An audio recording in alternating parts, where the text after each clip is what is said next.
अस्सलाम वालेकुम दोस्तों, आज हम बात करने जा रहे हैं जमीन पर बसने वाली सबसे हैरत अंगेज और बड़ी मखलूकात डायनासोर्स के बारे में।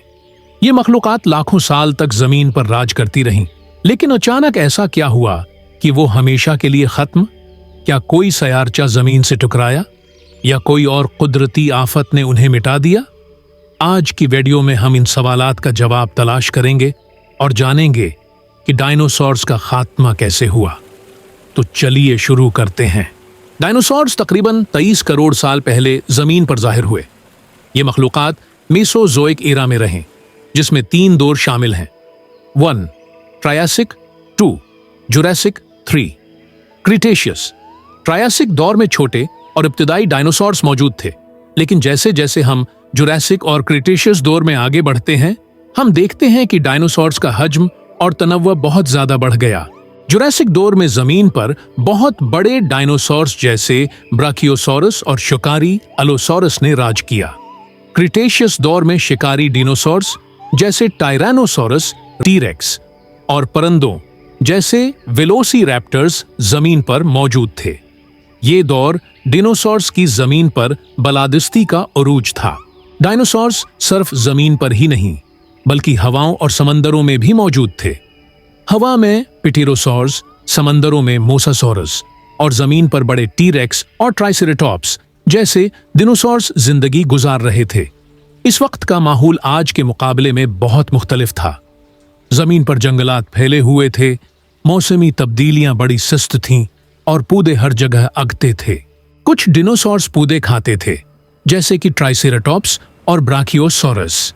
उनके पास चौड़े दांत और लंबी गर्दनें थीं ताकि वो जमीन से बुलंद दरख्तों के पत्ते खा सकें। दूसरी तरफ शिकारी डिनोसॉर्स जैसे कि टी-रेक्स और वेलोसिरैप्टर शिकारी थे। वो अपने शिकार को तेज धार दांतों और ताकतवर जबड़ों से चीर फाड़ देते थे। लेकिन फिर एक ऐसा वाकया पेश आया जिसने जमीन पर जिंदगी के तवाजुन को बिगाड़ दिया। साइंसदानों का मानना है कि तकरीबन 6 करोड़ 66 लाख साल पहले एक बहुत बड़ा स्यारचा एस्टेरॉयड जमीन से टकराया। ये एस्टेरॉयड इतना बड़ा था कि उसकी लंबाई तकरीबन 10 किलोमीटर थी। उस एस्टेरॉयड ने जमीन पर जो तबाही मचाई वो नाकाबिल तसव्वुर है। एस्टेरॉयड मेक्सिको के इलाके युकटान में गिरा, जहां आज चिक्सुलब क्रेटर मौजूद है। एस्टेरॉयड के जमीन से टकराने से सुनामी, आतिश फशां फटना और शदीद जलजले हुए। उस धमाके ने जमीन के माहौल में धूल और राख को इतनी बड़ी मिकदार में फजा में फैला दिया कि सूरज की रोशनी जमीन तक पहुंचना बंद हो गई। जब सूरज की रोशनी जमीन तक पहुंचना बंद हुई तो जमीन का दर्जा हरारत तेजी से कम होने लगा।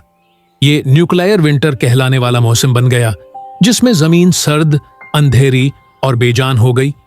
ये मौसमी तब्दीलियां लाखों साल तक जारी रहीं और उनका नतीजा ये निकला कि पौधे, समंदरी जानदार और बड़े डायनासोर्स तेजी से खत्म होने लगे। पहले तो पौधे मर गए और उसके बाद वो डायनासोर्स जो पौधे खाते थे वो भूख से खत्म हो गए। शिकारी डायनासोर्स के लिए भी सूरत हाल बेहतर न रही, क्योंकि जब पौधे खत्म हुए तो जानवर भी मरने लगे। आतिश फशां फटने के अमल ने मजीद जहरीली गैसें और राख फजा में शामिल की, जिससे डायनासोर्स का बचना नामुमकिन होता गया। ये तबाही इस कदर शदीद थी कि जमीन की 75% मखलूकात खत्म हो गईं। ये मास एक्सटिंक्शन जमीन की तारीख में 5वां बड़ा खात्मा था और उसमें सिर्फ डायनासोर्स ही नहीं बल्कि समंदरी जानदार, पौधे और छोटे जानदार भी शामिल थे। लेकिन कुछ मखलूकात बच गईं। छोटे मैमल्स और परिंदे उस माहौल में जिंदा रहने में कामयाब हो गए। ये जानवर छोटे थे, खुराक की कम जरूरत रखते थे और जेर जमीन रह सकते थे। जब जमीन का माहौल बेहतर होने लगा तो बच जाने वाली मखलूकात जैसे छोटे ममालिया और परिंदे ने इर्तिका के अमल से गुजरते हुए अपनी नई जिंदगी का आगाज किया। मामल्स की छोटी नस्लें वक्त के साथ तरक्की करके जमीन पर बड़ी और ज़हीन मखलूकात बन गई, जिनमें से बाद में इंसान भी अभर कर सामने आए। इसी तरह आज के परिंदे डायनासोर्स के इर्तिका पज़ीर नस्ल की ही बाकियात हैं। ये हैरत अंगीज बात है कि आज जो परिंदे हमें आसमान में नजर आते हैं, उनकी नस्ल का आगाज डिनोसॉर्स से ही हुआ था। तो यूं हम कह सकते हैं कि डिनोसॉर्स आज भी किसी न किसी सूरत में हमारे दरमियान मौजूद हैं। डायनासोर्स के बारे में हम जो कुछ जानते हैं वो हमें उनके फॉसिल्स से पता चला है। फॉसिल्स वो बाकियात हैं जो जमीन में दबे रहने के बाद पत्थर की शक्ल अख्तियार कर लेती हैं। साइंसदानों ने दुनिया भर में खुदाई करके लाखों साल पुराने डिनोसॉर्स के फॉसिल्स दरियाफ्त किए हैं, जिनकी मदद से हम उनकी जिंदगी और उनके खात्मे के बारे में मालूमात हासिल कर सके हैं। फॉसिल्स की मदद से हमें यह भी मालूम होता है कि डायनासोर्स की मुख्तलिफ अक़साम क्या खाती थीं, उनका साइज क्या था और वो किस माहौल में रहते थे। उसके अलावा फॉसिल्स की रेडियोमेट्रिक डेटिंग के जरिए साइंसदान उनकी उम्र का अंदाजा भी लगा सकते हैं।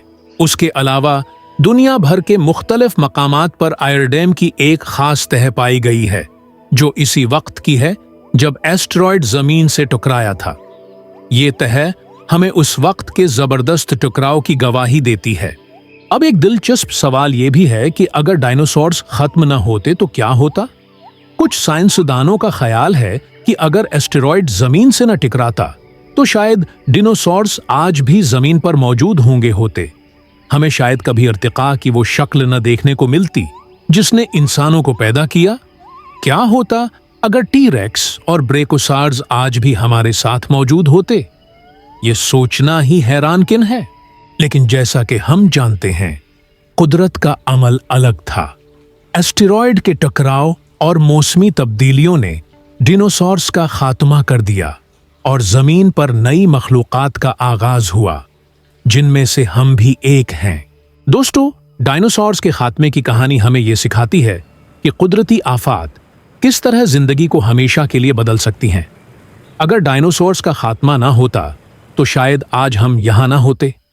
डिनोसॉर्स का अंजाम हमें यह भी दिखाता है कि जमीन पर जिंदगी हमेशा तब्दील होती रहती है और जो मखलूकात कुदरती माहौल के मुताबिक खुद को ढाल नहीं पाते, वो खत्म हो जाती हैं।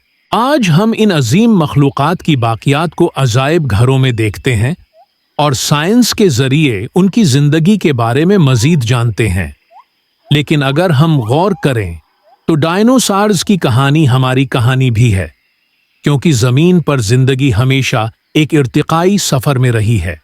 अगर आपको ये वीडियो पसंद आई हो तो उसे लाइक करें, चैनल को सब्सक्राइब करें और बेल आइकन दबाना न भूलें ताकि आपको मजीद दिलचस्प वीडियोस मिल सकें। शुक्रिया। अल्लाह हाफिज।